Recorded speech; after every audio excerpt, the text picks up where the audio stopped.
As a young person, I feel that Dimitri really cares about our needs. Today's youth want a candidate who will boldly address systemic inequality and the environmental crisis, and Dimitri is that candidate. I am so dedicated to voting for Dimitri. I'm very, very keen that he wins the leadership. Thank you. When I heard about your background as a Wall Street lawyer, I was a little bit incredulous. How did you get from there to here, where you're running for the leadership of the Green Party? I think to explain that journey, I have to go back to before I became a Wall Street lawyer and talk about who I was. I grew up in a Greek diner. My parents started, working in a McCormick's biscuit factory in East London. And I was a busboy at the age of 12, and I became a dishwasher at 15. Then I became a waiter when I was 18 years old.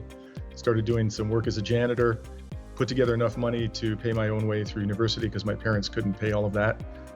And when I emerged from law school in 1991, I had a lot of student debt. I did start out as a lawyer on Wall Street when I emerged from the University of Toronto Law School in 1991.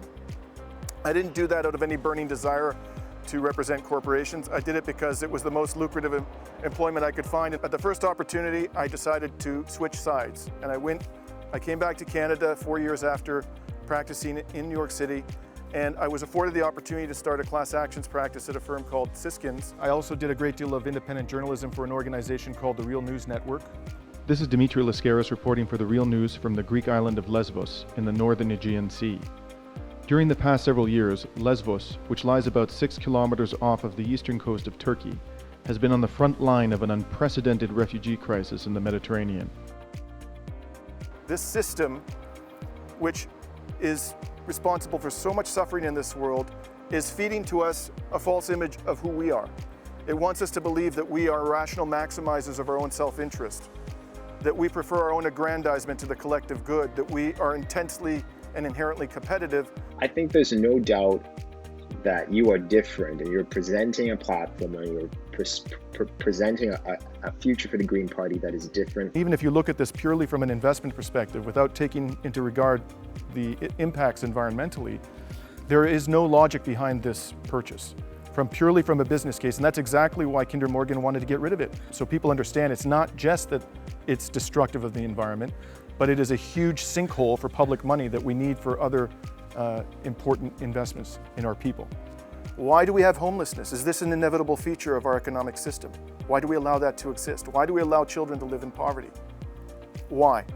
8 million Canadians in the last election who were eligible to vote did not cast a vote because they feel that they have no stake in this broken electoral system.